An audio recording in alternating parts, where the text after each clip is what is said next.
One of the strongest consistencies across fantasy media is incredibly cool swords. Swords of fire and ice, master swords, unreasonably large swords. The Cosmere is no exception and knows that everything fantasy is better with beautiful, classy swords. Shard blades, honor blades, and of course, Nightblood, the pitch black, smoke leaking sword with a mysterious past and capable of unfathomable destruction. As Nightblood is such a powerful player in the Cosmere, I believe understanding its origins are important to learning why it operates as it does and discovering what else we can expect from it. There will be spoilers for the following works ahead: Warbreaker, Oathbringer, Rhythm of War, Wind and Truth, and a very small section of the video will use Yuumi and the Nightmare Painter. I will provide another warning before I get into Yuumi spoilers. Additionally, I will be using information from Q&As with Brandon and words of Brandon regarding Nightblood as well. You have been warned. For anything I have felt the need to cite but didn't want to take up time quoting, you can find the reference in the description corresponding to the information. Now, before I jump into what I think Nightblood is, let's start with what we know for sure to be true about the sword. Throughout the course of the novels, Nightblood has been wielded primarily by Vasher and Sazeth. Both are fairly reluctant to draw him unless it is absolutely necessary. This is because when drawn, Nightblood feeds off of the investiture of the swordsman utilizing him. It also consumes the investiture of those it kills. Additionally, we know Nightblood is an awakened sword, originally having been made out of steel and was given the command Destroy Evil. This, of course, creates a conundrum for the sword, as how could steel, a substance which has never been living, have any sort of understanding of morality? To get around this, Nightblood assumes its wielder knows what evil is. This occasionally leads its wielder to slay themselves, as they might view themselves as evil deep down. You may have noticed Nightblood is black and leaks black smoke. This smoke is, quote, corrupted and consumed breaths, as annotated by Sanderson himself on Warbreaker. Finally, as of recently, Nightblood has exhibited more odd characteristics. At the end of Wind and Truth, Nightblood was able to utilize and provide surges. It connects itself to Kaladin while Sazeth is wielding him, such that it drains Kaladin's investiture instead of Sazeth's. Also during this scene, he provides Sazeth with lashings, the surge of gravitation. Nightblood claims to have learned surges after traveling with the honor blades.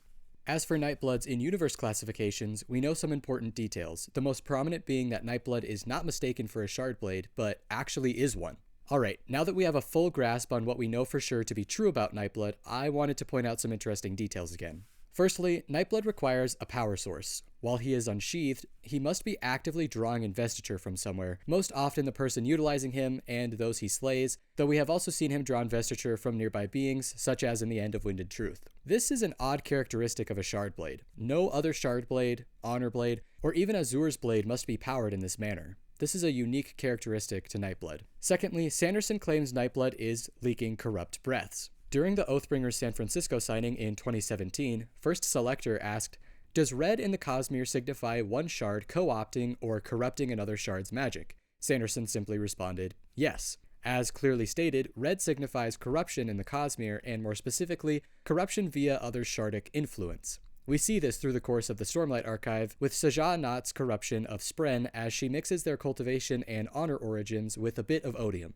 Thus, while I still believe Nightblood is leaking corrupted breaths, as Sanderson claims, these breaths have not been corrupted by another shard. Finally, Nightblood's first kill was Shashara, his own creator. Not only was Shashara his creator, she was also a returned. Let's talk about that for a second. Returned are beings from the planet Nalthis and have been resurrected from beyond the grave. Kind of. You see, when endowment brings the returned back to life, she is stapling that person's cognitive shadow onto their body and bestows them a divine breath. The divine breath is first and foremost a splinter of endowment. From the Goodreads fantasy book discussion Warbreaker Q&A in 2010, in response to a question, Brandon states, "Each returned has one single superpowered breath. It's what we speak of in Shard World terminology as a splinter. Endowment uses this splinter as the staple initially binding the cognitive shadow to its physical body. However, this comes with an extra cost. Because they are cognitive shadows, they require investiture to keep them in the physical realm. The divine breath, the splinter of endowment, is used as the initial bond between shadow and body, and then a rate of 1 breath a week can keep that bond fully active." Alright, now that we've covered all of our bases, I'm going to say it. And I once again ask that you hear me out all the way before you make your judgment calls. The theory I'm putting forth is that Nightblood is carrying Shashara's cognitive shadow and divine breath. Let's get our order of events down. As inquired by Comatose at the Oathbringer release party in 2017, Was Nightblood black before being awakened by Shashara? Sanderson replies, no. Additionally, in the Warbreaker annotations from 2011, on Chapter 51, Sanderson annotates, Nightblood is named for the smoke he leaks, and he originally had a different name when he was created. Vasher himself dubbed the sword Nightblood after he used it to kill the woman he loved. We know two major things here. Firstly, Nightblood was not black before being awakened. However, we know from the annotations that the awakening was not what caused this color change. If Vasher renames Nightblood because of its color and the black smoke, we know Nightblood wasn't leaking black smoke upon its awakening. Additionally, if Vasher named it after having killed Shashara, we can devise that the slaying of Shashara is what caused Nightblood's color to change and what caused it to leak black smoke. What we are shown through this order of events is that Nightblood changed color and began leaking black smoke after he killed his creator. Thus, I believe we can link many of his current characteristics to this event. While I'm unsure what transpired during the events to cause these aspects of Shashara to become part of Nightblood, I think this is exactly what Brandon is pointing us towards. Let's first discuss Nightblood in the idea that he is holding Shashara's cognitive shadow. Remember earlier when I mentioned that returned were cognitive shadows stapled back onto the bodies they originated from? I believe that in whatever event occurred during Shashara's death, her divine breath, that staple for her cognitive shadow, somehow ended up stapling her cognitive shadow to Nightblood. I think this explains much about Nightblood's nature. Much in the same way returned lose their memories when being awoken in their bodies, Shashara's cognitive shadow does not remember being Shashara when it is awoken in its metal physical form. When it attaches itself to Nightblood, it is attaching itself to an already awakened object having been given the command Destroy Evil. This command is what overrides much of Nightblood's personality. Nightblood holding a cognitive shadow also explains why it draws an insane amount of investiture from the world around it. If a cognitive shadow requires one breath/BEU per week to keep themselves stapled to their own body, of course a cognitive shadow requires an ungodly amount of investiture to keep itself stapled to metal. I believe this can be used to explain why Nightblood can be satiated as well. At a certain point, it consumes enough investiture to keep Shashara's cognitive shadow comfortably attached to the metal blade for a certain amount of time. The corrupted and consumed breaths that Nightblood is leaking can be explained this way as well. Short spoilers for Yumi the Nightmare Painter here, but Nightblood is basically releasing the byproduct of the incredible amount of investiture he is consuming in much the same way the Father Machine is spewing out the investiture remains from the souls and other investiture fuel sources it used. As for Nightblood's aluminum sheath, I believe it prevents the cognitive shadow from being able to detach from the metal. We know that aluminum can act as an investiture block, and as cognitive shadows are created of investiture, the cognitive shadow cannot debind from the sword while it is sheathed. I also want to briefly clarify that I am not saying Shashara used her divine breath when she created Nightblood. That would have killed her during the creation process and would have prevented Nightblood from actually being able to hold on to the divine breath.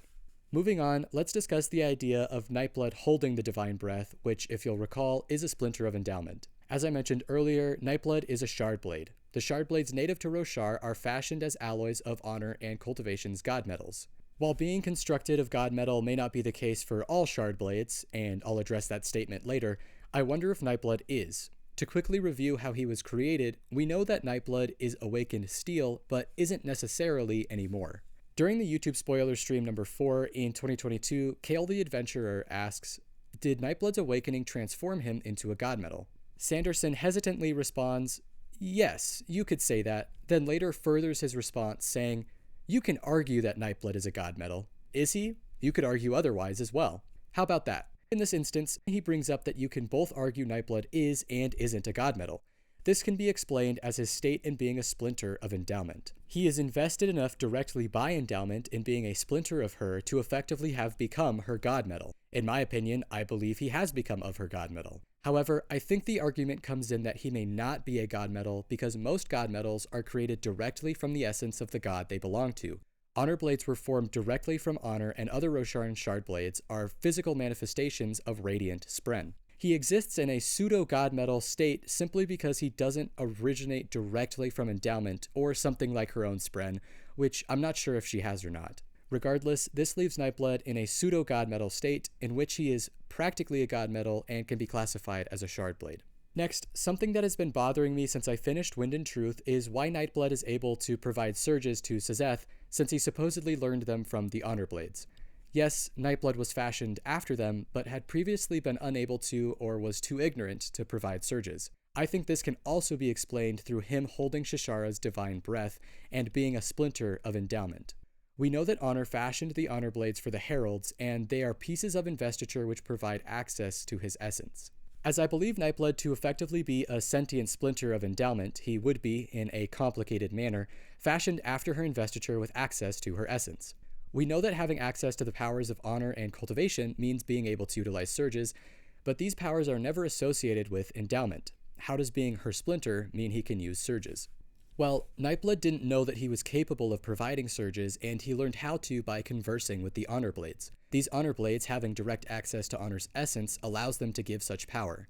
I believe it's this direct access to the power of a shard of Adonalsium that the Honor Blades teach Nightblood to utilize. If Nightblood is a splinter of endowment and has access to her vast deific power, it makes sense that the other swords were able to teach him how to access it and turn it into viable surges. I also want to point out something Nightblood says himself. From chapter 140 of Wind and Truth, he says, "Yes, I can restore your lashings. Those are easy. Even a Spren can give those."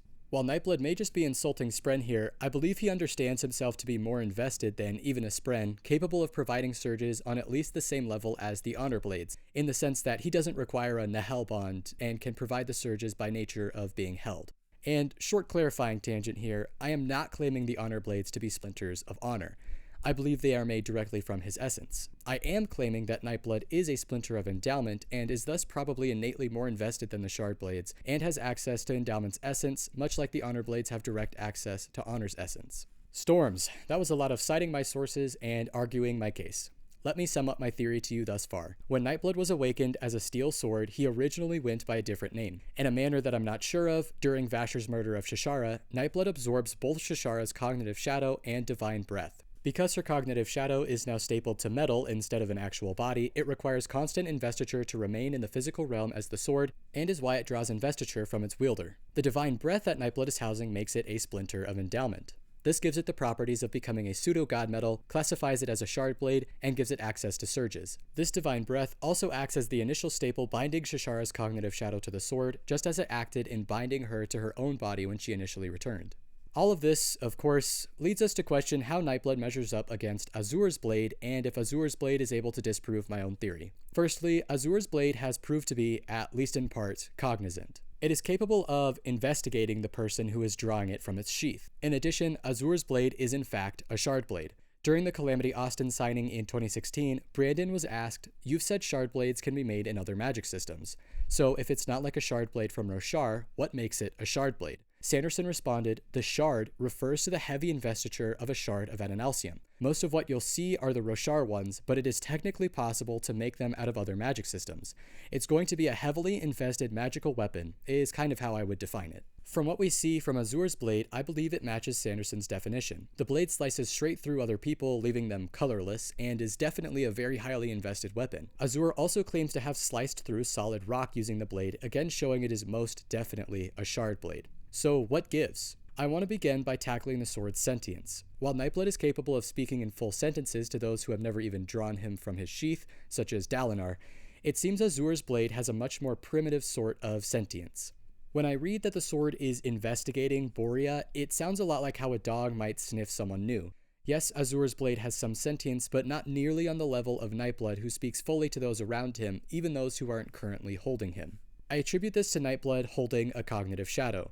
This cognitive shadow is investiture, which, depending on which theory you subscribe to, is either imitating the soul of someone or is someone's soul. Regardless, it's an intelligent being with a full-fledged personality, which, as far as we can tell, Azur's blade does not possess a full personality. Next, if Azur's blade is definitely a shard blade, how does that impact my ideas on Nightblood? Let's start by clarifying one thing. While Shashara's blade is a shard blade, it is most likely not a god metal. Remember that Sanderson's definition of shard blade is a highly invested weapon, meaning that any sword holding enough investiture can become a shard blade. I would make the argument that Shashara's blade is most likely awakened metal with enough investiture to be a shard blade, but isn't necessarily a god metal. However, as I proved earlier, Nightblood is, arguably, a god metal, and is, if anything, a pseudo-god metal. I believe this aspect of its nature is attributed to it being a splinter of endowment via the divine breath. I also believe this is why Nightblood is capable of providing lashings where, as far as we know, Azur's blade does not. I think the surges come from having access to the essence of a god, such as through wielding their god metal. Because Azur's blade is not god metal, she gets no surges. Could it be argued that the blade hasn't learned to provide surges yet, much like Nightblood had to learn? Sure, but in the case I'm making, I believe Azur's blade is not made of god metal and that the aspect of being god metal is what provides access to surges. Another small difference I wanted to include is that Azur's blade requires no power source, while Nightblood is consuming the investiture of its wielder. I don't think this can be attributed to Nightblood's command of destroy evil either, because it does this regardless of how it or its wielder views those around it, even consuming investiture from Kaladin, who Sazeth, as its wielder, viewed as good.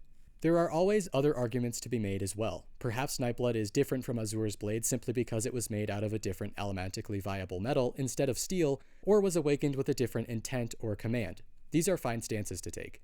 Sanderson has confirmed that awakening a sword with other metals would create different results. My theory also gives no explanation for how the cognitive shadow or divine breath would have attached itself to Nightblood. There's a lot we don't know about the nature of Nightblood or how Azur's blade was fashioned, though I do believe my overall theory does explain Nightblood to the best of our current knowledge. Thanks so much for hearing me out. I think I lost my mind a bit while making this.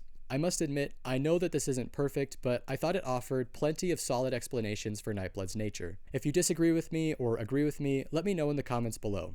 What are your own ideas for what Nightblood might be? Thanks so much for watching, subscribe if you're so inclined, and see ya.